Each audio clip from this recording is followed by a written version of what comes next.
Hi, this is Andy Revkin. I'm at Columbia University's Earth Institute, where I'm trying to develop a center on communication and sustainability. Basically, my core question is how do you make information matter in a noisy, fast-forward information environment, and now with a very rapidly changing biological, virological environment.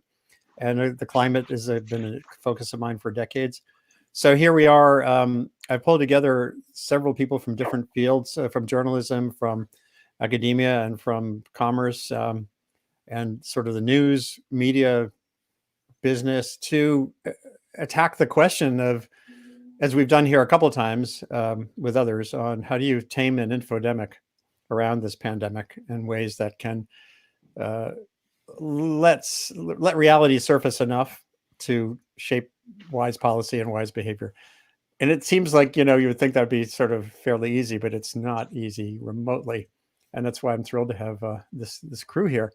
Hold on, you can post comments and questions on the different platforms you'll be tuning in on: YouTube, Facebook, LinkedIn, and I'm already forgetting Twitter via Periscope. So can't keep track. I do like StreamYard because it does all that stuff at once, and it kind of makes my life a little bit easier, sort of. Adding this banner. And so I'm going to start with, I think, the folks whose work I've known the longest. Back in 2016 on .earth, I stumbled onto Calling Bullshit. And let me just add this to the window here, which is a course at University of Washington taught by Jevin West and Carl Bergstrom, who come from different fields themselves. So I'd love to start with you guys just quickly laying out how you zoomed in on this question from your different disciplines and kind of came together and built this course, which is open and online and a fantastic resource. Carl, you want to go first? Sure. So, I'm Carl Bergstrom. I'm an evolutionary biologist at the University of Washington, and Jevin and I have been working together for many, many years. We always are kind of trying to reason our way through the analyses we're doing, looking at other research papers, always trying to figure out, is this valid? Are there problems with the approach? Are there problems with the data that go in? All of that. And so we have a long kind of practice of calling bullshit on one another, I think, and on the stuff we're reading. A few years ago, Jevin told me, he's in the information school, and he told me, hey, look, Carl, I'm starting up this new class on big data. And I've been a bit of a big data skeptic. So I said, oh, that's cool. I'm going to start a class called Calling Bullshit on Big Data. And then Jevin said, oh, hey, I'd teach that with you. And then it was like a particle collider. Yeah. Gosh, well, Jevin's a bit of a skeptic. And gosh, that could be so much fun. And so we started, tossing around, well, what would go in a class like that? How would you teach it? What would the main themes be? And then we quickly realized, well, it was unfair to pick on big data. And in particular, and what we should really be doing is thinking about calling bullshit on all kinds of quantitative misinformation out there, whether it's statistics or machine learning or just simply deluging people in facts and figures. And so we started putting together a course that was aimed to do that and just teach people how to reason around data, particularly non-majors who aren't necessarily data scientists or statisticians. And this is what popped out. Jevin, do you want to? Yeah. So first of all, Andy, I'm glad that we get to use the term bullshit. I'll try to be a little bit careful. Hopefully you don't get fined by the any sort of major government agency for saying that. But just like Carl said, I think one of the things that we've wanted to do is to bring what really is the most important product that we can give to students, which is the ability to kind of see through all the morass and misinformation that they might see in their career. And when we had started thinking about this several years before when the course came out, it was also a time when there was a lot of discussion about the utility of a university when there were all these MOOCs and all these other forms of education out there. And it's been something that's been rattling in my head since I started my faculty position at the University of Washington is, what can we be providing for students that's really timeless and useful for them going forward? Because a lot of the classes I taught as a TA when I was a PhD student or or even, in some of my classes now, there's a lot of discussion on the mechanics. There's a lot of memorization. And really, what are the things that we are worried about the most? And it's really a lot of this BS that's coming towards us in our personal lives and our professional lives. And so when Carl and I started to, find the extra time, which isn't a lot, this was an easy motivation just because it seemed like the most important thing that we could do for the university, for our students. And so it did then expand, and it's much bigger than that now. There's research associated with this Calling BS project. There's, of course, the teaching, the education, the community engagement aspect. And really our goal is to reach a broad audience too. It isn't just university students that lean politically left. I mean, we want to reach across the aisle. We want to reach students from both sides. We speak with a lot of high school students about this topic, and believe it or not, they're still comfortable with the term. In fact, they probably love the term. They get to use the term in class and in front of their teacher. But overall, if I could eliminate all the classes I've ever taken or taught, I think this would be the one class with Carl that I think is one of the most important things that we can teach, especially nowadays with all the information pollution out there right now. Well, that you zoomed in on something that I think is really important. The idea of is the universities. I think traditionally universities were dolers of facts. That's history, right. Mathematics, how to. There was always courses in how to do stuff like calculus too, but there's something different now with capacities. Like if our goal is to advance capacities in society, and this will get into the work Arjun and Armando are doing as well as and Emily at the Toe Center at the journalism school. It's not just facts and even like how-to stuff. There's something different about building a capacity and an eagerness to use it. Like I use the hashtag make reality cool again. It's the cool part that's hard. And I think maybe part of what you're doing is adding that cool element. Carl, I don't know if that makes sense. Yeah, no, that makes perfect sense. I think we've really taken a lot of inspiration from what's going on in the humanities and the work that's being done in the humanities, because people there are still used to bashing ideas against each other and trying to find the reconciliation or alternatively letting the good ones swamp out the bad ones. And we just aren't doing a great job of that in STEM education right now, is my opinion. Is that we're really good, as Jevin said, is teaching the mechanics, but it's very seldom that we come in and present students with bad statistical analyses or bad arguments and ask them to piece that apart. You see that sort of thing in journal clubs and graduate school, but it doesn't really happen a whole lot at the undergraduate level. And that's a mistake. Having talked to so many people in a number of industries, particularly the tech industry, what they're really looking for is not someone that can code a particular way or whatever the case may be. They want someone that can actually ask the deeper questions about, well, wait a minute, why are we coding this up? Why would we use these data to try to generate this kind of conclusion and so forth? And so that our idea is, we can hopefully teach a class that on one hand is showing students who are not tech or STEM students how to not be bamboozled by all of the by data heavy society essentially, and then on the flip side, we're trying to show our STEM students that hey, look, if you could think more like the philosophy students in this class, this would be an enormous benefit to you. So that's a good segue to the tech world, and we have Arjun and our Armando here, and we're going to get to Emily, who's at the journalism school here, Columbia, running the Toe Center for Digital Journalism and teaching a course that you'll learn more about in a few minutes. So I thought we'd start with Ravenpack, which I guess I'd love it if you give us a thumbnail sketch of the business model that emerged originally, and then how you, when COVID-19 erupted, how you thought, well, what can we do that's useful here? So just start back, Armando, with the conception behind Ravenpack originally. Yeah, thanks, Andy. And again, thanks again for inviting me. So I'm Armando Gonzalez, and I'm the CEO and co-founder of Ravenpack.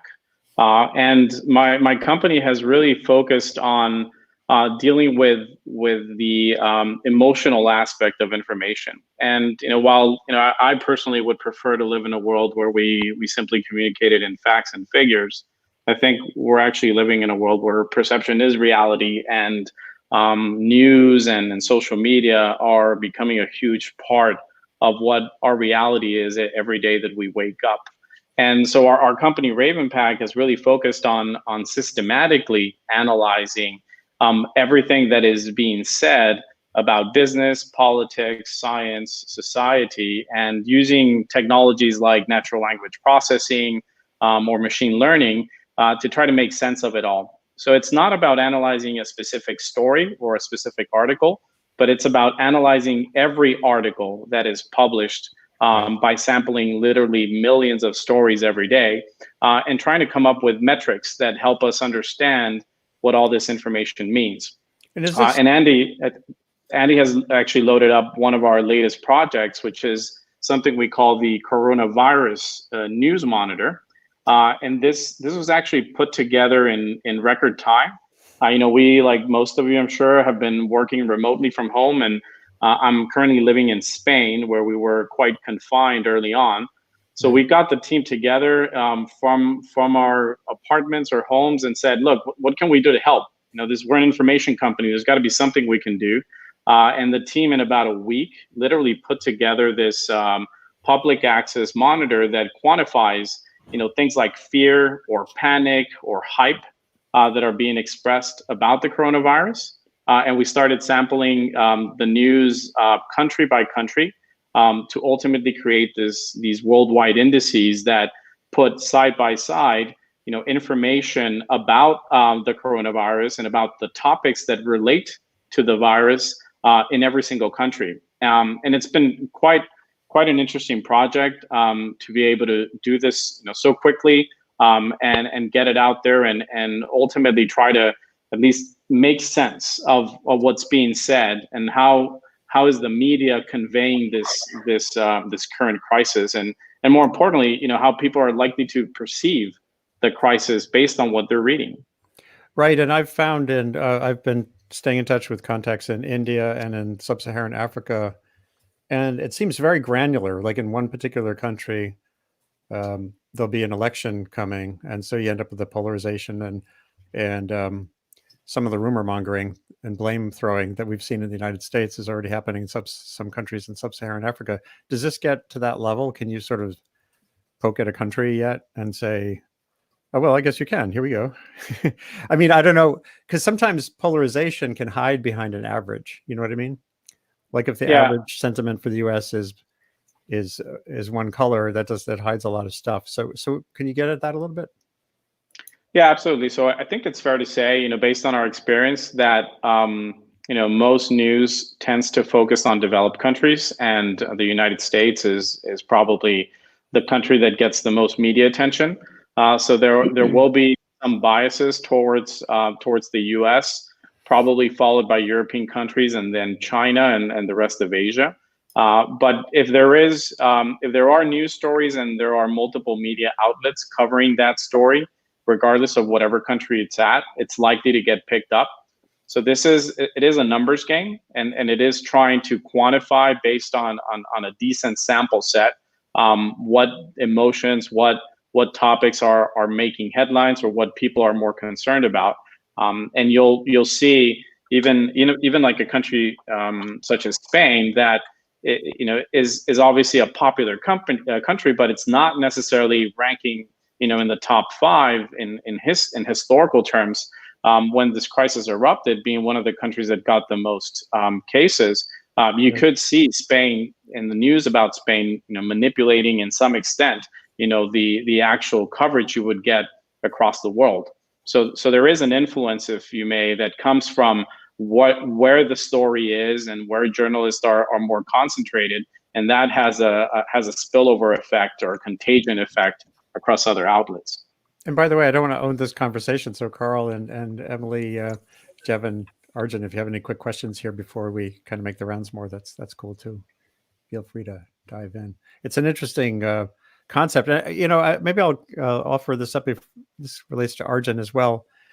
When I was writing .earth at the New York Times, my blog on sustainability, I began to really embrace these innovations with big data that were driving things in a sustainable direction. For example, Global Fishing Watch I thought was fantastic because it's really hard to monitor the oceans, illegal activity by vessels, and Google said to Oceana, a little NGO one day, where Oceana was tracking ship data. And Google said, oh, we could do that with an algorithm. You don't have to look for illegal behavior. We can have, the machine with a capital M do it. And there are many examples like that now. That we live in a world where the transparency factor, looking at China's coal-fired power plants from satellites, you don't have to listen to China's data anymore. You can just check how much coal is being in the piles next to each plant, et cetera. And parking lot analysis, I think, is even used commercially. So that all feels really cool, but then there is the downside too. So when you think about the path forward, this is a very nascent tool, and you'll see again the factual is new. Are we building? Is this always going to be like an arms race in the sense that this stuff can be used for negative purposes too, or are we going to win this? Can we win this battle? This is like an open question before we move to the next to Arjun's work. What do you think, Armando? Yeah, I mean, look, to be fair, this is an arms race. We started working on big data before it became known as such. Back in the early 2000s, the financial industry was actually one of the first, call it the early adopters, and they embraced information very heavily. They were already accustomed to dealing with large amounts of market data. But when we started incorporating unstructured information from the web, I think that's when the realization came that there is a huge opportunity in being able to make sense of information faster than your neighbor, right? And it's not about making predictions of the future or having a crystal ball, but it's just being more efficient about the way you process the information that does take time for a human or a group of people to digest. And technology has really played an important role in, first of all, being able to collect all this information, clean it up, and structure it in a format that you can use more modern tools to try to make sense of it. And machine learning has played an important role, I think, in trying to understand trends and patterns that are not very evident to a human, but they become very simple equations for a computer once the data is in a format that is useful, right?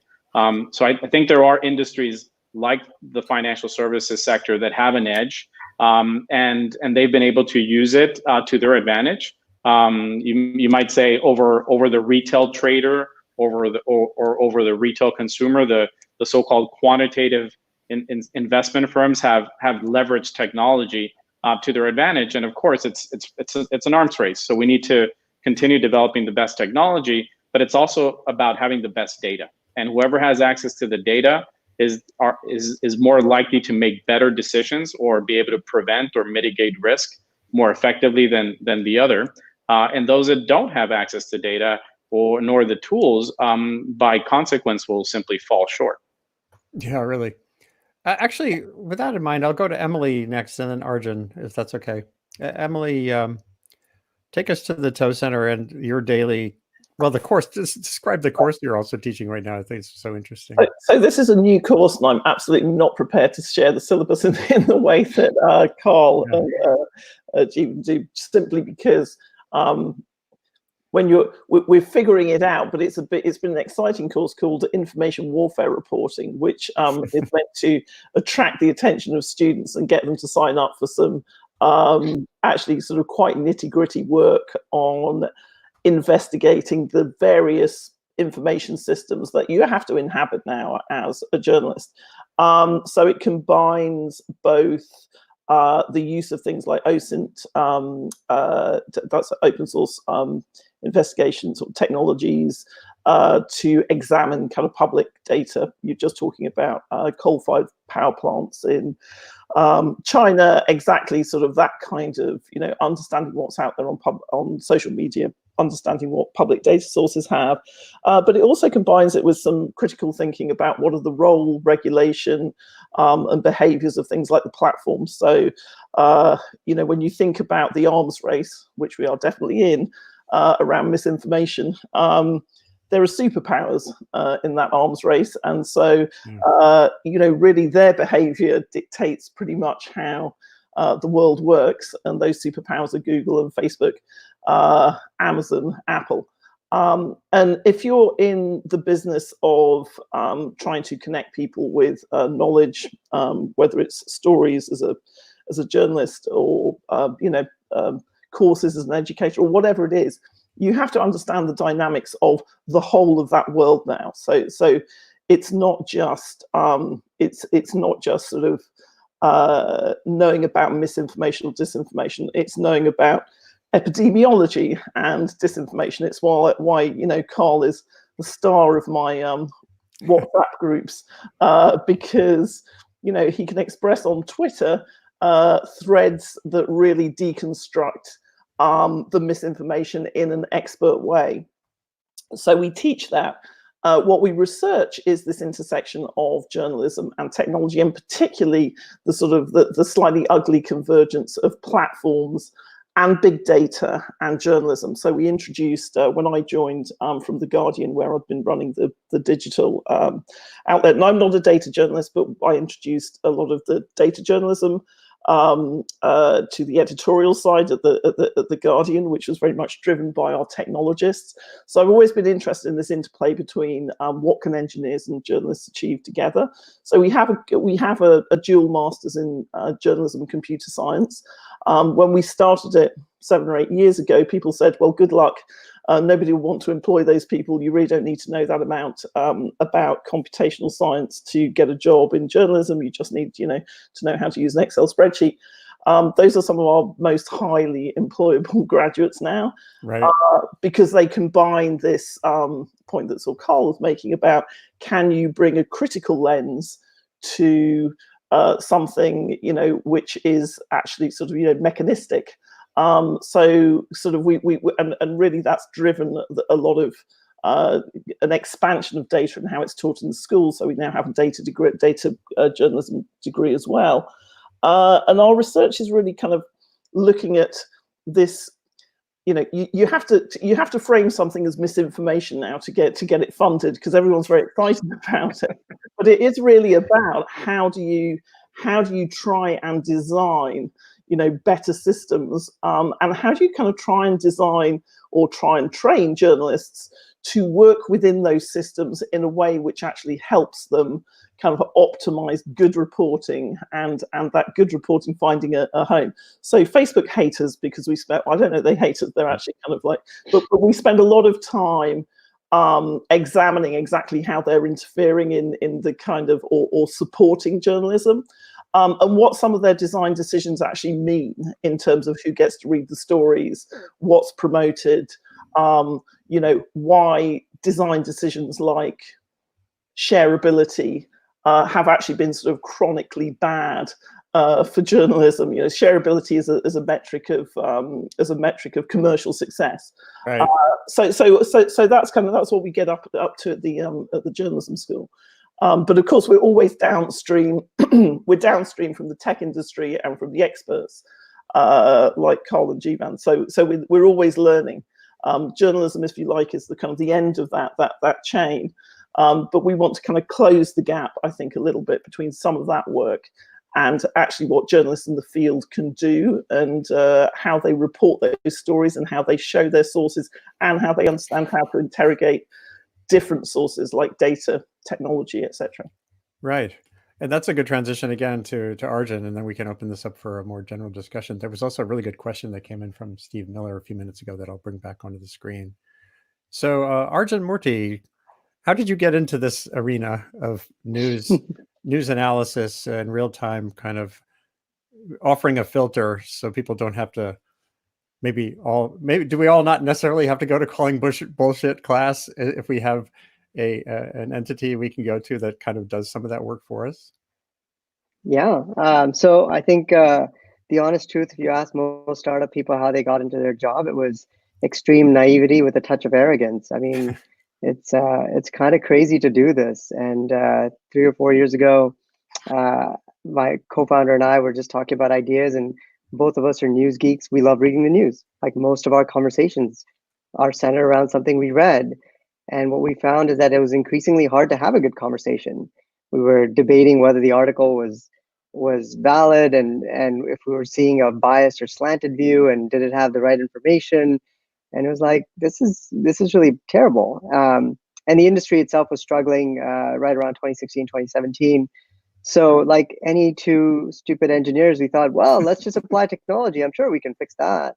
And boy, was that a rough ride for a few years as we were trying to find product market fit.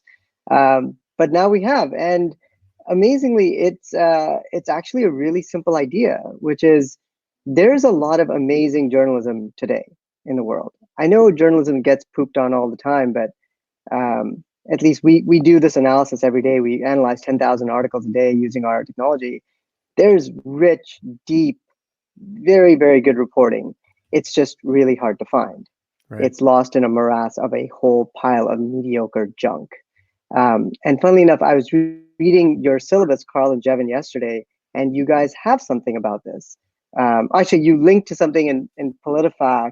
I'm sorry, in Fact Check, and the founder of Snopes said it in that quote. He says, everyone talks about fake news. Fake news, like truly false news, is a small part of the problem. A bigger part is just mediocre, bad, under-researched news. And so what we've ended up building is this technology that rates the credibility of news on dimensions that we all associate with high-quality news. So is there really good evidence and sourcing, quotes, links, diversity of your evidence? Right. Is it super opinionated? Is the person being inflammatory? Are they trying to get a rise out of you? Or are they trying to just convey the facts in as plain language as they can? Is the author something of a topical expert? Do they write on this topic all the time? Do they only write about this topic? What did their previous articles look like on this topic? And then the site reputation. What is the reputation of the site based on historical scores of every author that's ever written for them since we started analyzing it? Can you do this, by the way, can you do this for Twitter and then have like a Twitter list of reliable sources? Yes, we can. We've been playing around with it. It's been hard to crack Twitter and understand exactly what is a good value for people on Twitter, because people on Twitter are very news savvy. They're kind of the experts of the experts. Yeah. And so it's not been so easy to figure out what our value is on Twitter. But the upshot of this article actually goes to something that Emily talked about. Emily just said shareability is really bad for journalism because it's like it doesn't really incent the right behavior in some ways. Well, the way that we've built our algorithm, it doesn't really care about popularity. There is no likes and tweets and hearts. All we care about is how deeply researched, how factual and unopinionated were you, and how much do you write on this topic all the time? And so this sort of de facto expertise that we built into this, it ends up surfacing articles from news outlets across a very wide range. And that's like the really happy part to this story. Right now, Armando was talking about what can we do to help during this coronavirus epidemic, and how can we help the public? And we said, if you read high quality news and are really well informed, you fear a little bit less the future. You're like, okay, it's bad, but I can understand how this is playing out. I understand the facts. And so we've been able to surface great articles from outlets that most people don't regularly read, like MIT's Tech Review, Grist, Undark, Lawfare Blog, Smithsonian Magazine. These are not the New York Times and the Washington Post, but they put out phenomenal work according to our algorithm. So the happy outcome of this is there's really good news out there. If it's easy to find, we hope we make it a little bit easier to find. And when you read it, you feel a little bit better about the future. Hey, there's people working really hard on this, and maybe there's hope. I want to bring Carl and Jevin back in here briefly, and I'm going to show you something that there's a guy at Columbia, Jeff Schlegelmilch, who is the deputy director of our National Center for Disaster Preparedness. So basically he lives and breathes disaster preparedness, and this is everything. And he's been living 24-hour days along with others there, Erwin Redlener. But a big chunk of what he said is needed in the consumer's mind is the ability to turn off the news, to be able to filter not just what's good or bad, but to know when information is useful to you in your life today. And he, this was one point that came up in a recent chat we had, where he said, I've observed over the years, whether it's agencies or emergency ops centers, that when we're dealing with uncertainty, rather than pivot ourselves to manage with uncertainty, we try and cram more and more information into our brains, trying to connect the dots. This is practitioners this is actually like emergency management people who have this mania, and this you saw this a lot with COVID-19, where we just spew more and more and more and more and stuff, and no one's actually thinking, is this useful or not? And I also I've developed these flags on Twitter, like all this stuff with a new paper would come out that was quasi peer reviewed. You know, these rapid response journal publications are just flooding the zone with more stuff that journalists, even if they're good, are then sort of almost obligated to pick up on. And so you end up with this morass of stuff, and no one stops and says, is this useful to me as a person or as a professional? I'll show you one other thing. And Carl, so I've thought maybe you guys would talk about this, you know, in terms of the practices that students might want to nurture, which is always definitely discriminating. I mean, this has been something I've been stressing around the coronavirus issue, which is that a lot of us have this sort of crisis schema for how we think about what's going on right now, because this is a global crisis. But our crisis schema often involves the notion that things break very, very fast. So we're thinking about things like terrorist attacks or natural disasters or maybe acts of war. And in those kinds of situations, you have a situation where very, very rapid changes occur. Everything can turn upside down. You know, the second plane hits the tower, or the U.S. started bombing Iraq, or whatever it is. And you know, in the split second, like the world changes. And so when we do that, you know, it's very, very natural for us in the presence of, you know, uncertainty, in the presence of a lack of control, to try to gain some of that control by gaining access to information. And so what we do is we turn to whatever information sources we have available. These days, it's typically, you know, something on the internet, you know, for example, Twitter, where I spend way too much of my time. Me too. And to try to, you know, figure out, get the latest, freshest information. And we get the sense that, you know, yesterday's story from the New York Times just absolutely isn't going to cut it. And that may well be true during the, you know, initial phases of a war or during a terrorist attack or something like that. It's not true with coronavirus, and we're sort of applying the wrong schema. And the coronavirus is this crisis that's unfolding in slow motion, and there are no big surprises. There are no enormous plot twists. Things that we thought were probably one way 3 weeks ago turn out to be a different way today. But there's no single study, there's no single event, there's no immediate thing that happens that all the epidemiologists in the world go, oh my God, it's actually like this. It's not like that. And so what that means is that there's no need for you know, the person on the ground to actually try to keep up with the you know, up to the minute rumor stream that's flowing across Twitter or something like that. And yet we do, because we apply that crisis schema. And so then what happens is we end up with reasonable information. We've just read the Morning Times or something like that. And then but then, you know, stressed about it. And so we go and we try to find, I got to find out what more, you know, I was like, is it still what I read yesterday is still true? And it is, because everything's probabilistic in terms of our understanding of this. And so then we get on the internet, and then we get swamped with all kinds of misinformation and disinformation, whether it's unvetted studies put out by well-meaning people, or, you know, Jevin can speak more to this, but you know, people are estimating about half of the content on Twitter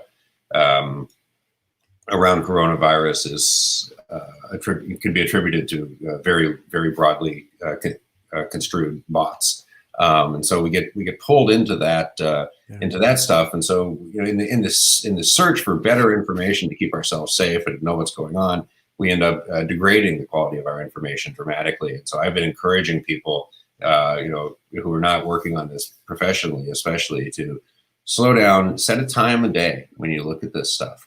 You know, maybe in the morning or the evening or whatever, and just kind of turn it off the rest of the time. I've been actually encouraging people to block the coronavirus hashtags on Twitter if they're spending, you know, if they're finding themselves getting sucked into this and obsessing on that. And that you know, allows you to have mental health benefits as well as information health benefits. So the hashtags they need to be watching for are flour is now available at your local market. That's right.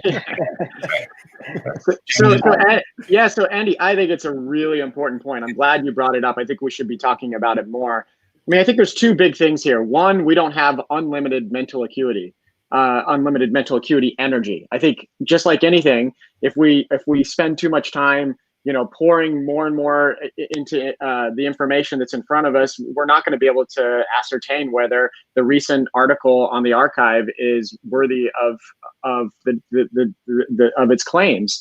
And I think, it's like when there's plenty of research that shows, if you're super tired, that's like being drunk. So think about it this way: if you are always looking at stuff, if you're looking at way too much information, you're kind of information drunk. And I think that makes for poor decisions. I mean, you don't want to be driving in the middle of the night when you're super tired because you go off the road. Well, you go off the road in the information highway too. And I think that we do this because the algorithms and the platforms are great at keeping us addicted to the platforms. They make us compulsive if we're not compulsive already. And so you have these two things where you have unlimited information if you want it. You have platforms that have been running experiments for a long time, and every second of the day trying to figure out how to stick us to that platform. And so we have all these forces against us. And then we have, in addition, this real desire to make good decisions around a really scary event. And those things kind of combine in a way that make it really difficult not to turn away. And the best thing that we can is turn away, especially when a lot of it is just trash and mediocre, as Arjun says, and run by bots. As Carl said, there's lots of recent evidence from our colleagues that have shown that there's so much stuff that's just going to cloud us. And science too, which is something Carl and I care so much about, has been pulled into the fast lane. It's not comfortable in the fast lane. It makes mistakes. And then, like you said, journalists have to then try to separate those. The scientists themselves can't even separate. There's too much uncertainty. Yeah. Just to going back to Carl's point, because I recently got a request from a data-driven journalist to pull some data from 9/11 and basically look at the news during that event in the context of panic, which is one of the indices we have on the coronavirus news monitor, as well as media hype. And what was interesting when you compared that crisis versus this one is that the first thing we saw was an immediate spike in panic. We got to levels that we hadn't seen before. And we also saw sort of media outlets covering the event, obviously, in a way that we had never perhaps recorded in a digital fashion. But it lasted probably about maybe a week or two. And then you started seeing that drop to normal, perhaps more normal levels of any kind of major shock event. Whereas the coronavirus pandemic has been a slow breeding, if you may, and panic levels have been slowly rising. To the point where I believe it was March 31st where we hit that peak in recent recordings, and we're now on a cliff down in the same way as we saw in the early days of 9/11. But this has been very slow. What is concerning, though, is that when you look at media hype and when you look at media coverage, we have reached levels of something like 80 to 85% of all news mentions the coronavirus. And it's been steady for months, and it's sticking to that level. So that means that this theme has obviously monopolized the news information out there. And the question is, how much can people take, right? How much can we accept?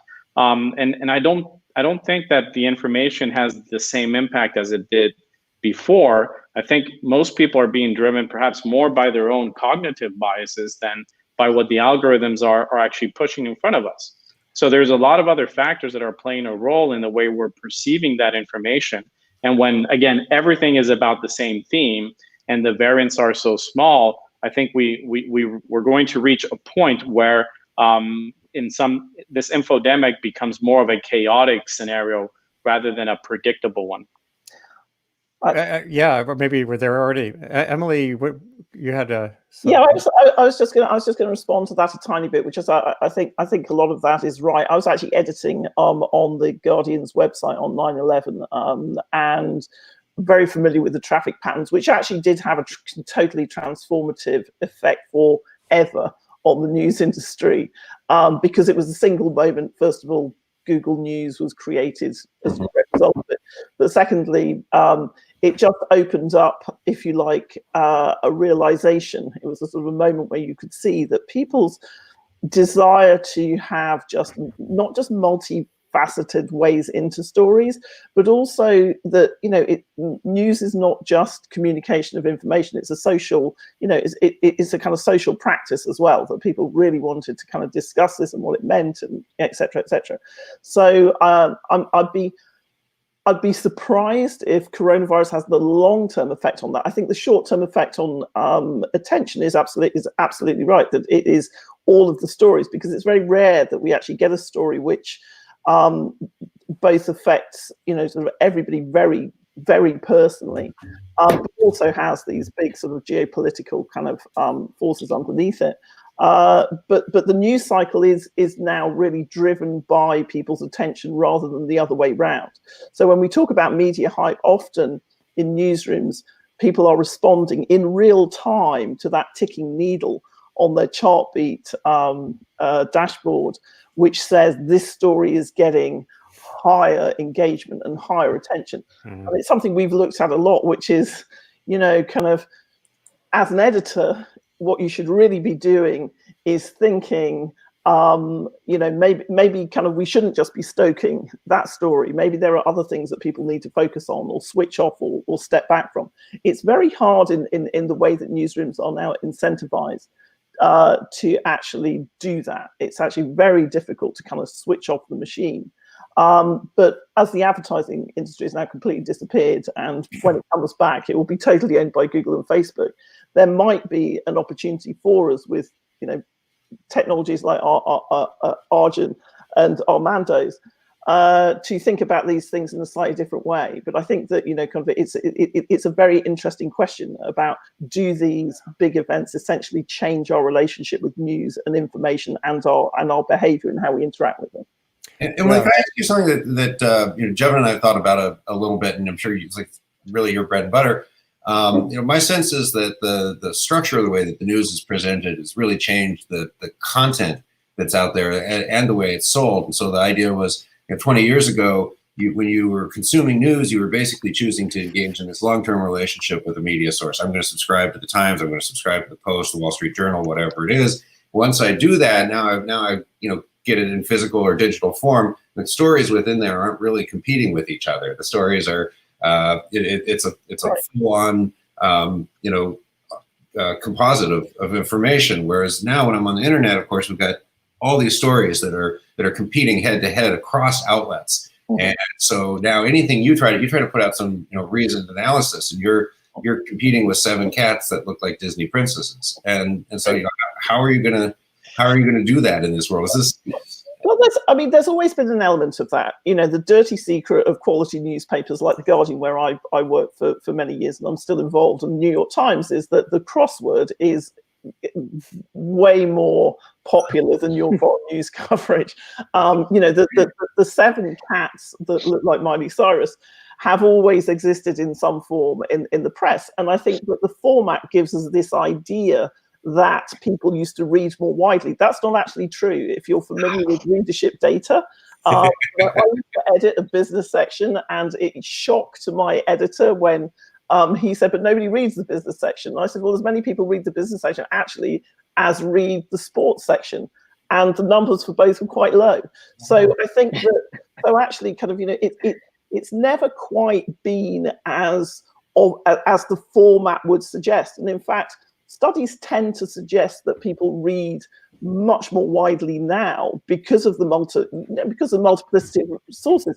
But to some extent, that is our problem, which is if you spend, as I have been doing, a certain amount of time down the rabbit hole of, say, Facebook groups discussing coronavirus, then you will start to see what look like credible sources, and this is where someone like Arjun's work is really important, which are highly sort of, polished and well presented, which are totally sort of, created by bad actors or just idiots, which are actually kind of pretty widely and uncritically shared. So one of the interesting things about attention during the pandemic has been a sort of a retreat back to a narrower number of sources. So the big brands, big news brands, whether it's CNN or the New York Times or even Fox, are getting high attention. Okay. So that's kind of what we're seeing at the moment.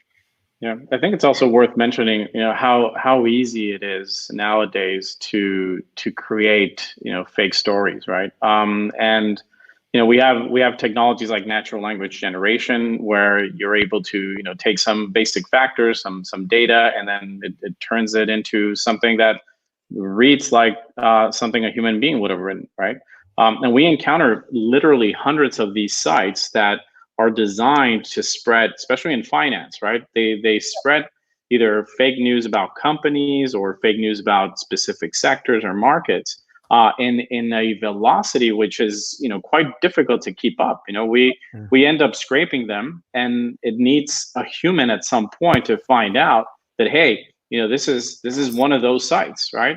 Yeah. That is just producing a variant of some content with a specific spin and probably a specific target or a mission. And computers don't detect that, right? Because it gets pretty hard. And when you're facing that enemy, right? How do you, how are we going to overcome the misinformation and disinformation in our society if the technology to encourage this behavior is exceeding that technology which is meant to prevent it? Yeah, I like how this is good, because this is like the first third of our chat, and we're taking people really down to the darkness. So we'll hopefully shift toward solutions. And I think, for example, for both the Ravenpack platform and the Factual, would you anticipate to make it, more of a wider, more widely applied process or enterprise? And that goes for the curriculum, the calling BS curriculum too. Does it have to get integrated with Google and Facebook? Does it have to be like something you can just, if you're remotely interested in what's real, you could have that little option app there? Okay, so it sounds like the question is, for us to have a real impact, do we have to integrate with the platforms? And I think probably is the answer. It's extraordinarily hard for a new consumer application to gain critical mass. It's harder than any lottery that you could possibly be playing. And so to think that we could go it alone and millions and millions of people will be getting their news from us in the near future is tough. So we work with all these platforms as best we can. Certainly the fact that they make sharing so easy allows our content and our curation to gain a share. I think the way that we think about it is you can't swing for the fences on day one. You've got to build your way up there. And so first find an audience that thinks what you're doing is valuable and important, and make sure they're happy and nurture them, and then get to their network. And the growth is not going to be a hockey stick like every VC wants. Most growth is a regular line. And so that's what we'll do. Yeah, I think you've just got to be in for the long haul. Everyone in journalism probably knows it's a slow, long, plodding road. I don't think there's any sort of shortcuts to the finish line. Another aspect of this came up in a conversation I did here with Laurie Garrett, who's been covering epidemics since before AIDS, and she's incredibly valuable in identifying what is and isn't happening in this world right now. And we were pointing to, she did a piece in The Lancet, a commentary in the medical journal The Lancet, on the deep underinvestment at the World Health Organization and other agencies in social media tracking, and in actually working on the infodemic around the pandemics, and working on the health communication gaps that are really important. I don't know whether that feels like an under-tapped place. Can you guys help them? This is separate from the issue of the United States cutting off its funding for the WHO. Even within their funding, it's a tiny, tiny, tiny fraction of their funding that goes on communication. One thing I'll just mention in response to that, Andy, is that there are organizations, philanthropic organizations in the private industry that just even in the last few months or let's say last year, are really trying to invest in that. And I think they use the World Health Organization's infodemic statement as motivation for doing that. But they've been thinking about it for some time. Let me give you an example. So the Knight Foundation has invested $50 million in developing essentially a new field of misinformation studies that sort of parallels what happened with public health in the early 1900s.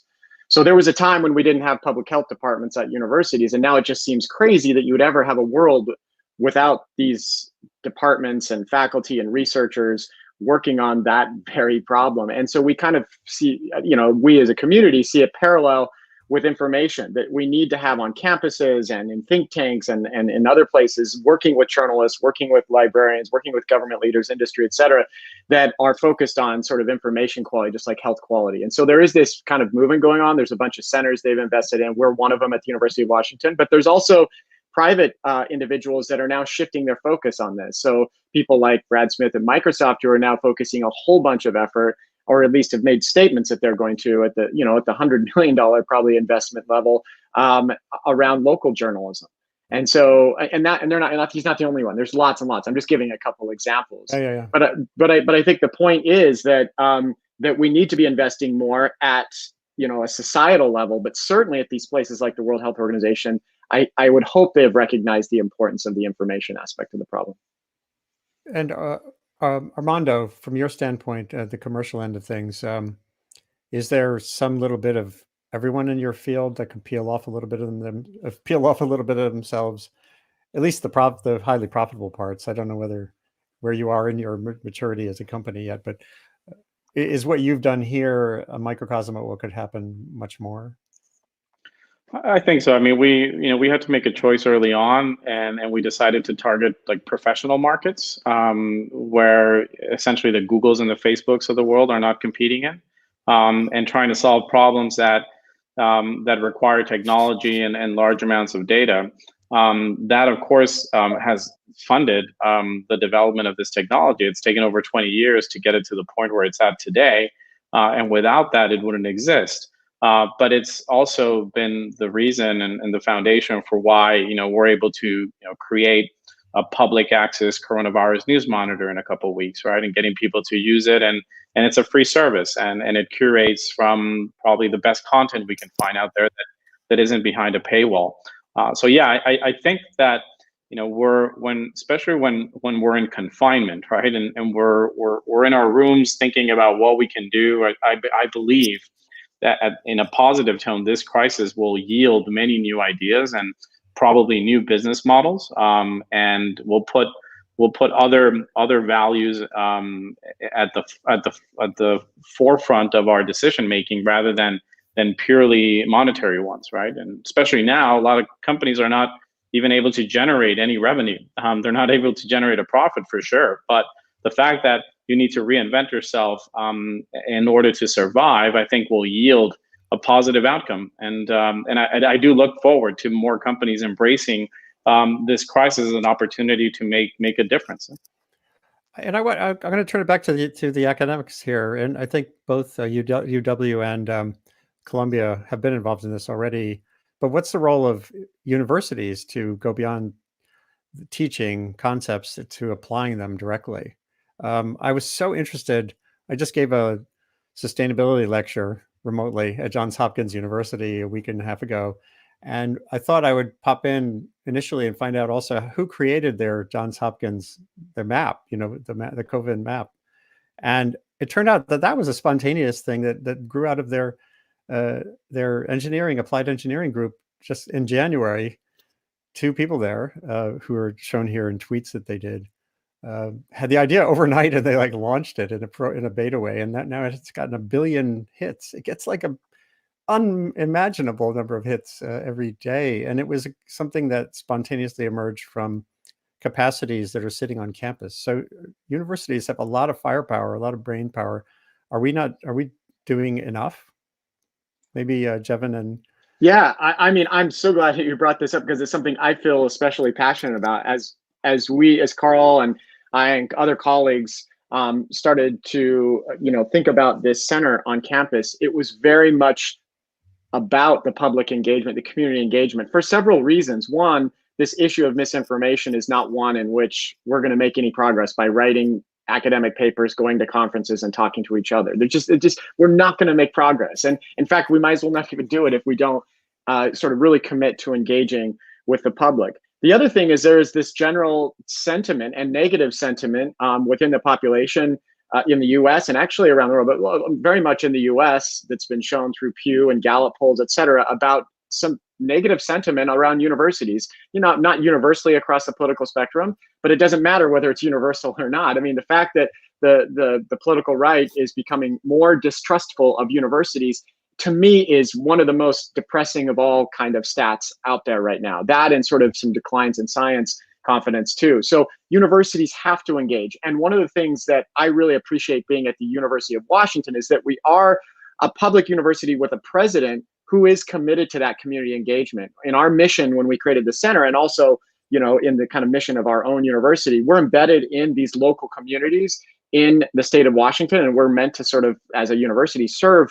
those citizens, you know, beyond what the state of Washington. Of course, we have a world mission, of course, but it's that mission that really drives a lot of what I'm doing personally in my everyday life. When I look at my sort of, you know, my budget of time that I devote to, you know, the university research, teaching, and community engagement, I better have a lot on the community engagement. And so Carl and I have been going out to city halls, talking with high school students, going to journalist conferences. I've been really enjoying that. That's been very fun.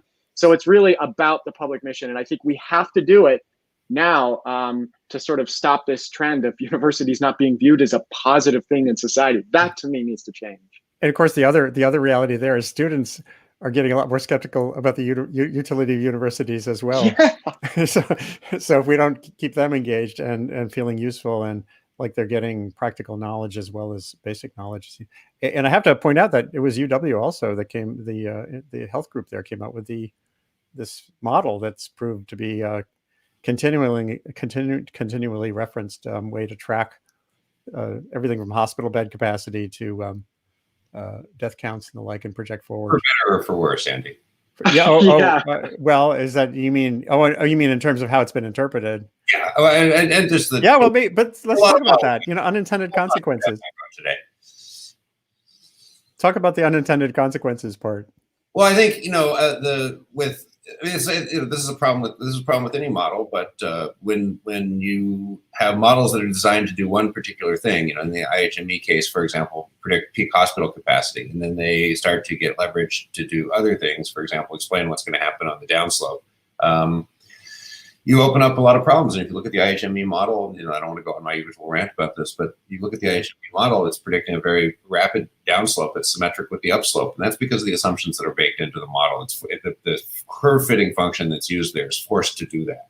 And there's no real biological reason why that should be happening.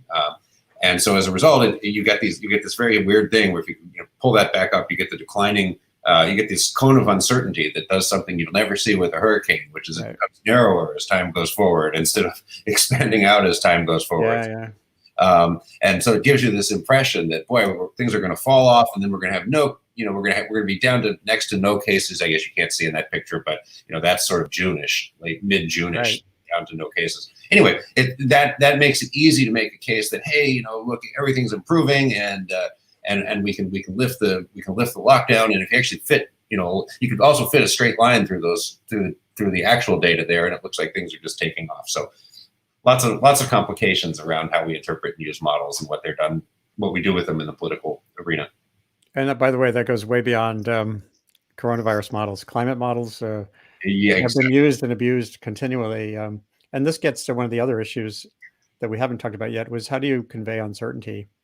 And this gets at every level of the discussion around coronavirus, from what a governor says to policy. This has been a huge issue for coronavirus because there's a ton of scientific uncertainty with any new emerging disease. There's so much we don't know. Anybody responsible is going to give you these very broad answers in terms of, you say, well, what's the case fatality rate of this thing? And you talk to any responsible scientist and they'll say, well, we don't know. It's probably between, and they'll give you a fairly broad range. And that creates this sort of what I call an uncertainty vacuum, right? Where people want solid information. And so that makes it very easy for some crank to roll in and say, hey, I ran the numbers and the case fatality rate of COVID is actually 11.3%. It's not, but they say something like that, and then that takes off. Or alternatively, the case fatality rate is 1 in 10,000 cases, and that takes off. And so this is something we haven't dealt with enough in thinking about risk communication. We worry about risk communication a lot in epidemiology because we don't want to be the boy that cried wolf and not believed next time. So there's some for example, with something like the H1N1 pandemic in 2009, we saw that this thing was going to be a new pandemic flu. We didn't know how lethal it was yet. And so how much alarm do you sound there? And then, there's some discussion about when we did sound the alarm, did we overdo it because it turned out not to be even as dangerous as a normal seasonal flu, even though it was more widespread. So these are the kinds of things we've thought about a lot. What we've thought about less is how this plays out in a social media environment and in the current media context, where people who are willing to put misleading, unfounded, strong numbers on things accelerate, and also where every single statement about this, and Andy, this is like, you guys have been dealing with this forever, and this is new to us in epidemiology. Every single statement, every model, every claim gets lifted as sort of a political weapon to beat the other side to death with, even though that was not really the intent of the model. If someone made a model and they're saying, oh, these assumptions, put on these data would make this suggestion about what's going on. And then, next thing you see, the guy, Fox News is trumpeting, coronavirus can't hurt people or whatever it is, right? Actually, this is one place where I think there's some blame to go around on journalists. I think what happens is journalists know that a nice, neat narrative works well. And so they simplify a lot of stories sometimes to be like, this is the data, this is how this is evolved, this is what's expected. And this is where you see the bias of an outlet or the frame of reference that an outlet uses coming into play. There's a reason why the public now says, I want to read a lot of different sources. I want to read from different points of the political spectrum, because we all have a frame of reference. And when there's a lot of uncertainty, if we're not super circumspect at saying, we just don't know, it could go this way, it could go that way, and I don't read a lot of articles that admit we just don't know. They're like, this is how it could play out. And so I think what ends up happening is you get simplistic narratives sometimes that paint the story very differently, and the public is left going, who do you trust? One guy is saying this is not a worry at all. Other guy is saying this is a really big worry. These are good outlets. They're not, we're talking Washington Post and New York Times. They're good outlets, really hardworking outlets. But how can narratives be so different? And I think part of it goes to what you're saying, Carl. There's a lot of uncertainty, but that doesn't really get translated well in news. I feel like Emily's going to say something, so I'm going to stop. Yeah, no, but I don't have my time for my 3-hour lecture, unfortunately. On Me neither. Yes, exactly. But what I think that's a really interesting point that you bring up. And I was thinking about Andrew Cuomo yesterday saying, where were the bugle blowers? Where was the New York Times and the Wall Street Journal? Why weren't they warning us? And this is what we deal with in journalism: is horrible at communicating risk. Particularly for high impact, low probability events. We were horrible at it for the financial crisis.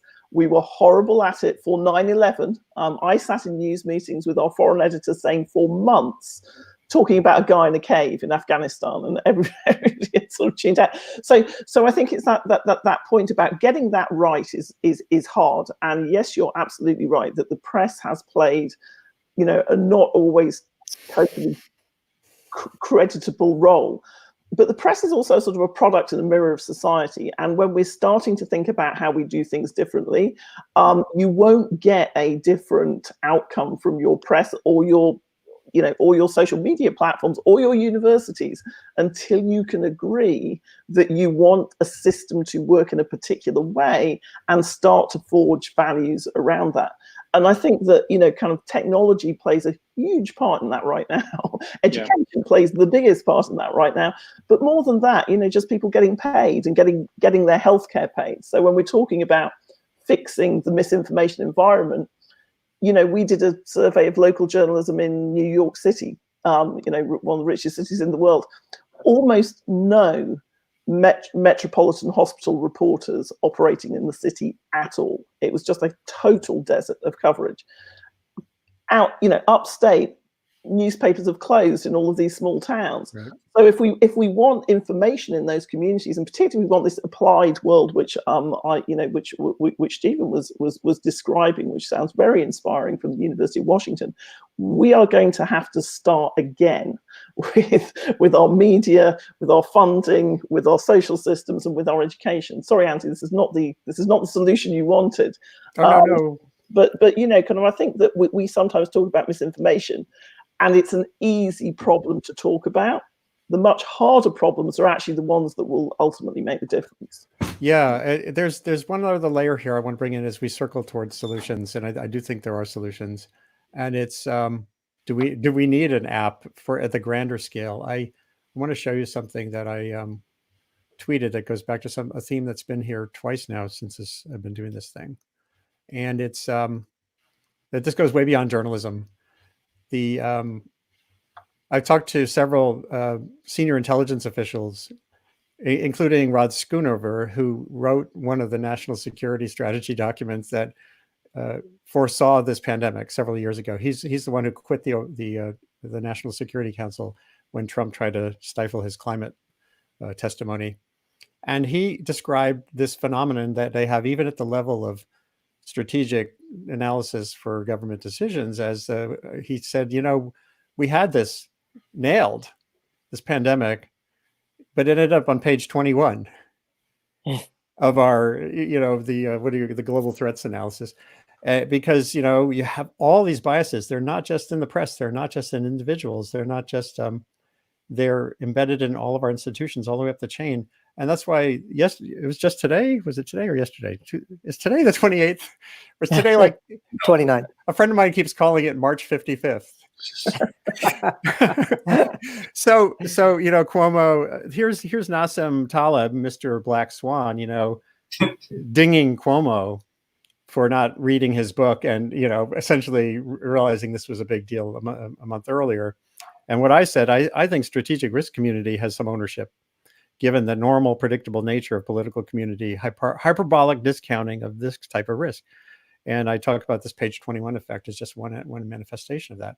And what we were talking about in one of the other sessions here was, is there a role for AI in at least creating like a color code for us? This is even at the level of the strategic analysis, the National Intelligence Council, so that we know, okay, here's one of those things. It's like telling us almost not subliminally directly, but there's like a flashing light saying, this is one of the things you are going to get wrong. This is why you're going to get wrong. So yeah, does that exist, or is that something that can exist?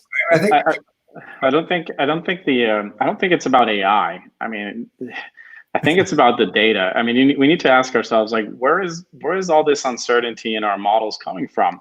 And if we think about sort of garbage in, garbage out, look at the problems we are still facing in simply collecting confirmed cases data, right? Yeah. The fact that we're not testing, I mean, that in itself is a huge problem, right? Because we don't have the right information. We don't know necessarily how many cases there are, where they are, when they started, what sort of strain or mutation it is. So without good data, we're basically creating, a guessing game here. And I think we need to accept that if the data that we're using to come up with these models, and the models are the only information source we have for journalists and for others to convey, or even decision makers, then by all means, we should expect lots of misinformation and disinformation, right? So there's a fundamental problem in data collection, right? And the fact that we weren't prepared to gather the data when it mattered, right? And as a consequence of that, whether we have good AI or ML models, that won't make a difference. The models will be biased and the models will have problems because the data is garbage. But that still gets me back to this question though. Are we too model driven? Maybe that's my question, in the sense that there is this place called these guys. Whoops, sorry. The Society for Decision Making Under Deep Uncertainty. And a lot of what they do is not based on models. It's based on what Murray Gell-Mann, the Nobel Prize winning physicist, used to call claw. Take a crude look at the whole, claw. In other words, it's really like stepping way back and thinking about how we react to models. in the context of what we know via Paul Slovic and others about how badly we make decisions, and then creating sort of a capacity space. So you're saying, well, what can we do to know, even though we know we won't react right, we do know that we have to get hospital beds somewhere in a hurry when this happens. So that's a capacity thing. Like we know that, right? Like, can we get testing kits from Washington State in the future to a state where there's an outbreak? So it gives a different kind of shape to how you analyze using data, using the way the world works, using what we know about human behavior, and then focusing more on capacities like that, mobile hospital beds, like knowing that we won't know a good path forward, but we know we want to have some agility in that. Is that different? Is that actively part of the conversation that needs to happen going forward? I think there's a... Does that even make sense? I think there's a really deep problem here, which is I think we deal as a society very, very poorly, and it's in the political sphere, it's in the economic sphere, it's in the media with large-scale systemic risk. And fundamentally, we're very poor at internalizing those kinds of risks. There's, in the political sphere, there's a sort of not on my watchism, right? It's like, well, I've got this money, I could invest. I mean, I've been doing pandemic planning for 20 years, and we've been screaming into the wind that, as the climate people have for even longer, this is an absolute disaster coming down the run. For the price of a single stealth bomber, we could put amazing capacity in place that's going to save far more lives than we could envision being lost in any plausible conflict. And there's not a whole lot of interest in doing that because outside of the military sphere, where there is a genuine deterrent role, and that's different. There's no deterrent role. By building capacity doesn't make the virus say, "Oh hell, I'm not going to bother." Whereas it's a little different. But there's this sense that well, I could invest in that, but it's politically unpopular right now. It diverts a bunch of money, and this damn thing isn't going to happen on my watch. I'm only here for a little while. Same thing happens with CEOs, of course, and companies. Same thing happens in the structure of the way that the economic system works in general, that firms often are unable to internalize the scale of the risk that they take on. Mark Lipsitch has written quite cogently on this. And but if you think of, for example, an oil company, the Deepwater Horizon disaster was catastrophic for BP because they actually owned the damn thing, and everybody since then has been offloading the ownership of the oil rigs into small firms that can't internalize that risk and can simply go bankrupt. These are the kinds of structural problems that we get around these, once in a decade, once in a century risks that society is facing. So I think that, both the political economic system and then the way we think about them, all three of these things kind of align to make it very hard to handle risk on this scale. So around this time, sorry, go ahead. I was just going to say, I like to turn this toward, given what we've learned even in this last hour, and what your skill sets are, if you could envision one or two steps that could be taken either by your company or your program, just start before we close. And Arjun, you should make your point anyway. Articulating one or two steps that might take place that could make this all a little bit less bad next week on March 66th instead of on March 55th. But Arjun, you were going to say something. I'm sorry. Sure. I was just going to say, actually, while it's easy to sort of point to politicians and talk about their missteps, I actually do think a number of them have started to do a really good job and are doing the best they can with a lot of uncertainty. And I see this by the fact that a lot of them are understanding this is a phased approach to going back to life. Very few of them are saying, let's just open everything up. They're like, we don't know a lot. We're going to dip our toe, then our foot, then the leg. I'm in California. I think Gavin Newsom is trying his best. It's not going to be perfect, but I really think he's trying his best and listening to a lot of experts, and also understanding that half of the state is really hurting economically very, very badly. So he's trying to balance very difficult competing objectives. I think a lot of governors are out there trying to do the same. So props for them. It's a hard situation. There's not good data, and I do think a lot of the politicians are doing their best. That's all. So what do you think about this this question about what will be a next step? Something you just in conversations now with the other folks here, Arjun, is there something you're thinking about how you could iterate the factual? Yeah, and actually Carl and I were just talking about this on the chat pane. I think ultimately, the public has to get better at interpreting information and understanding where there are holes in an argument presented or data presented, drawing their own conclusions, asking better questions of our journalists and our friends and family and things like that. No one outlet, no one technology is going to be the panacea to the solution. The public has to overall. I think this, I'm a hopeless optimist, and what I see out of this situation is we're all like, oh my God, there's really difficult events like this that make us realize we don't know a lot. We're totally unprepared for these things. Maybe we'll form better policies. Maybe the general public will realize courses like Carl's are kind of essential. I don't think this is not a fun, bullshit. Yay. No, actually, we all need to be able to call bullshit. Like all of us. I mean, how are we going to work as a society if we can't call it? So I'm hopeful that what we do out of all this is we get better at interpreting data, get better at asking questions. One of the things the Factual does is it's very transparent in its grading system. You can see we rate. This is what this journalist is like. This is how the tone of this tone is. These are the sources and evidence that are presented in this article. This is why this article got an 82%. You can agree or disagree with it, but at least let's be transparent and let's give you a framework to think about how to evaluate news so that you as a consumer can do this even when there are no tools and no tech and you're just talking with your parents or your family and you're like, yeah, but do we really know, like, what about this situation? Was it really sample bias? Like, sample bias is something everyone should be able to say in future because it's a really big deal. So that's my hope. So, and I love this feature here. I'm circling. I think you can all see it. It's the burst your bubble. In other words, you can sort of test the quality of liberal, right. If look at your own predispositions, it's certainly something. Stepping back from your own predispositions feels like it's an important skill set. It's really hard. Yeah. In fact, I'll tell you, just yesterday I was having this conversation.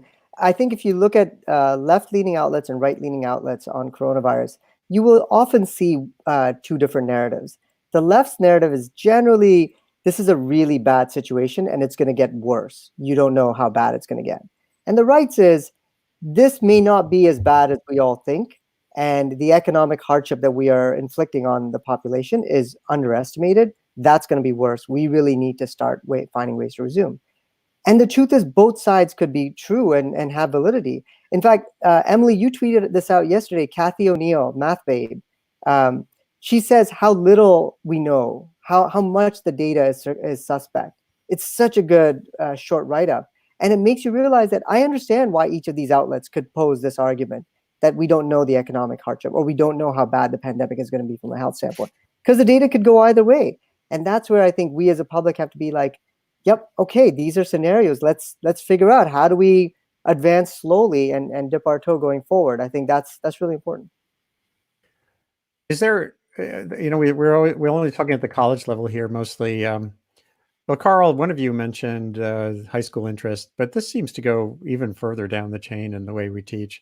It used to be, my wife is a teacher and she teaches teachers how to inject sustainability concepts into their learning, in their teaching from K through 12. And it feels pretty clear to me that if this isn't really part of pre-K up education, that you could replace the things we don't need anymore, like history. I mean, history, the concepts of history are really important, but the facts of history are less important. Math tables, right? We used to have to do multiplication tables. Maybe that space that's no longer required for that could be for risk school, which the journal Nature did a story on, do we need to go to risk school as a species? Like they did that 14 years ago. So is this like, do we need to have, we won't call it BS at that level, but does this need to be something that's available right down the chain? I think so, but Jevin, you've thought about this a lot. You want to talk about it? Yeah. So, I mean, well, Carl and I have both thought about this a lot. Actually, when we first released this course, one of our immediate activities was to engage with some high school teachers in Louisiana. They were at an all-girls Catholic school, and they were willing to say bullshit. So it was okay. If it's okay with them, then I think we should be okay with talking to high school students about it. But no, it's super important. And as Carl said in our private chat, which the rest of the public listening to this won't be able to see the private chat, Arjun and Carl were talking about media literacy. And absolutely, it's important. The state of Washington was the first state, and they haven't done everything well in education, so I don't want to pat them on the back too much here, but they were the first in the state to require media literacy in the curriculum. We're still figuring out what that means, and now other states have followed. I think 9 or 10 other states have now followed. So we do need it in the curriculum for secondary ed, and I do think, and for high schools, maybe even down to middle school, junior high. And what we're doing is we each year bring hundreds of high school students from rural and urban areas to campus, and we spend an entire day with cookies and ice cream and T-shirts and stuff talking about misinformation, media literacy, and data reasoning. And so, a lot of the kids know a lot of the things, but just focusing a day on that, and they take time out of their schedule to do that, hopefully, as we're trying to do, trying to make steps in that direction. Other universities are joining us as well in the state of Washington, across the country. And so maybe we can make it a kind of a national thing where we talk about this, but also include it in the curriculum. Because when you said, Andy, 2 solutions, I mean, one solution, I wouldn't even put a second because it's so important. It's just better educating ourselves, K1 through K99, on how to deal with this new information world that we're living with. I think that would be one of the most important things we can do, because just even seeing things, let me give you an example of talking to some students the other day about this. A headline on New York Times, and this is New York Times, so it's a very good media outlet, as most people know. The headline was terrifying, job numbers worst ever. Now, it used to be you would just say job numbers are blah, blah, blah, or whatever, you sort of report the fact. But why put terrifying before that? And really, they didn't understand the context for why terrifying wasn't. Why would we remove it? Why does that matter? And I think it's the younger generation has grown up in this media world where that's how they consume news now. It's with terrifying in front of it instead of just reporting the facts. And so I think that's a big thing. Now, if you forced me, Andy, to say a second thing, I would say to deal with some of these issues we're talking about today, I would say having putting a little bit more responsibility on the platforms, the technology companies that are delivering this content to us. They've been starting to do a better job. I'm not saying it's perfect, but they've been doing a little bit more concertedly than they ever have around misinformation, with these banners and other references to the institutions that really are the experts around this issue, taking down content that is clearly misleading. And so it'll be interesting to see if they continue that afterwards. They've said they couldn't do that before until now. They've been doing it. Yeah, right. Whether they continue doing that is something I'm sitting on the sideline with my popcorn and I'm cheering really hard to hope that they stay engaged. I'm sure Emily will have something to say on this too. But to me, it's also the obligation of the media, even though it's hard, is to be more truly engaged with audiences, meaning receptive. The fact that the Times ended its having a public advocate and ombudsman, I think, was reflective of a big problem. When I was writing .earth, it was an outlier. .earth, the blog I created there, I'd say a third of my time was moderating comments. I moderated 100,000 comments, nine years, 2,800 pieces, and I saw it as part of the job. And I wasn't even really paid for this last 6 years. But I think the media still, if we're stuck with that. If your metric of success is page views or clicks, then we're all screwed. And I think the media in the long run will then lose, because it's like burnout, as you all know. You just churn and churn, and everyone's vying for the same eyeballs, and they go to the Post, and then they go to the Times, and they're validated or infuriated, and that just doesn't work in the long run. So I think the media do have a job to do here.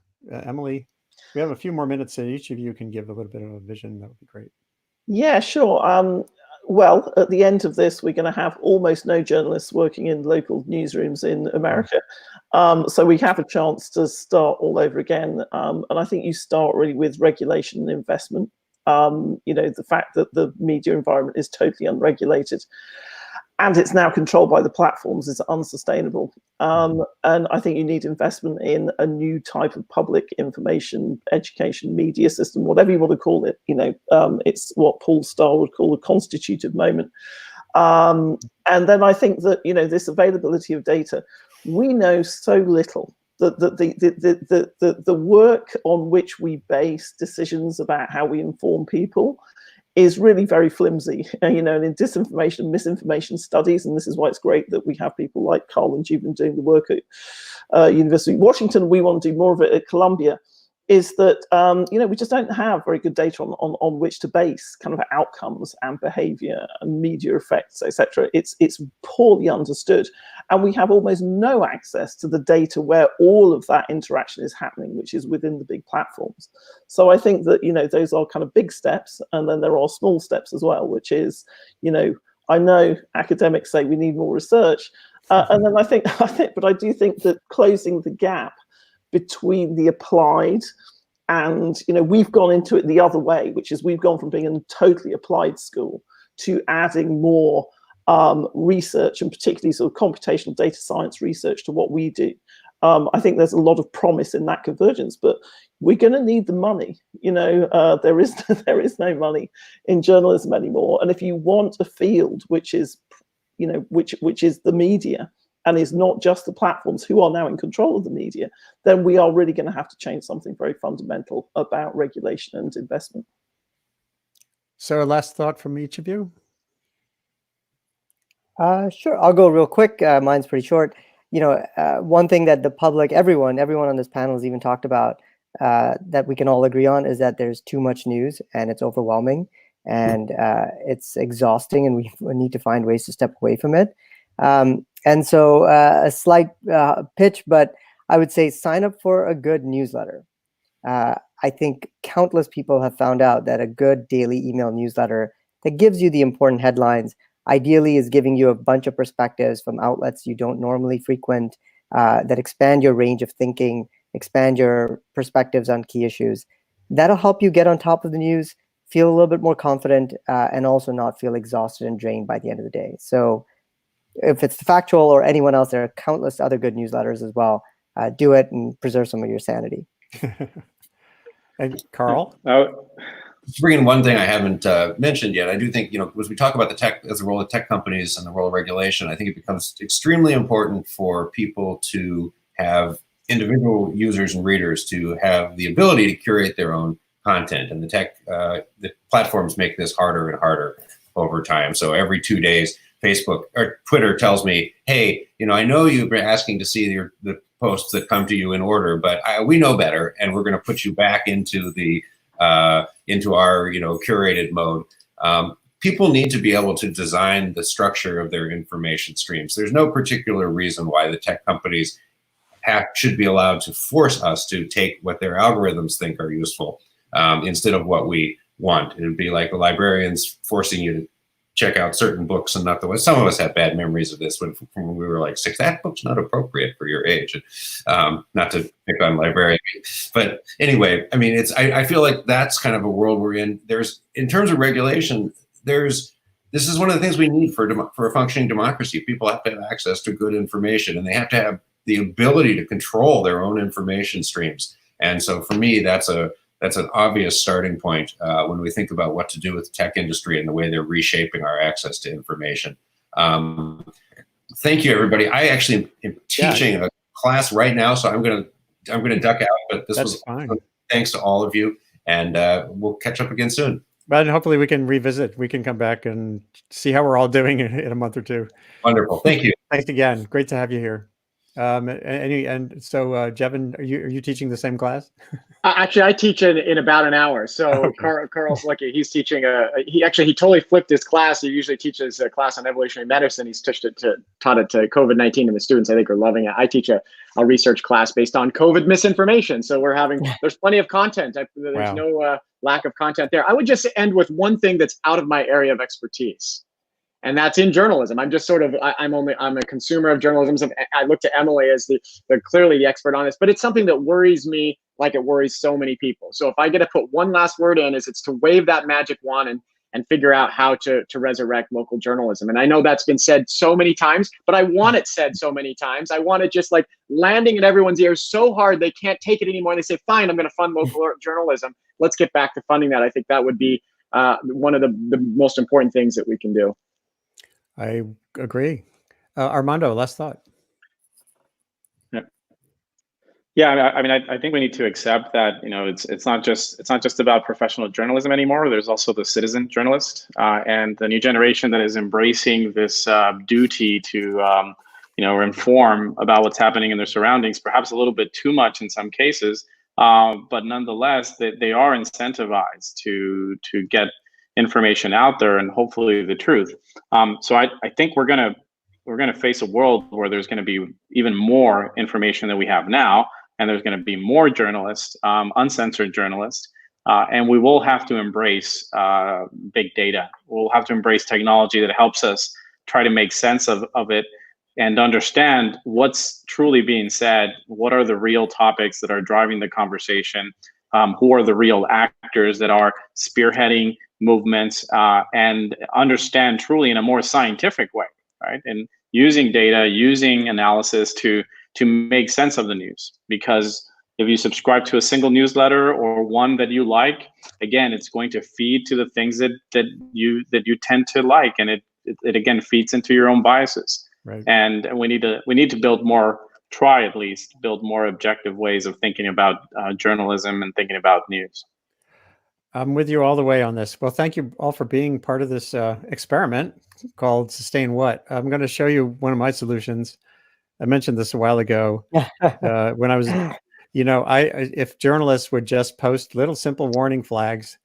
Here's some news about I like it. hydroxychloroquine, but single study syndrome. And I have one for avoid narrative capture. And we I think there's things you can do that are pretty simple that can at least give the reader some little sense, if they want it, to realize the maturity of an idea or knowledge and where we go from here.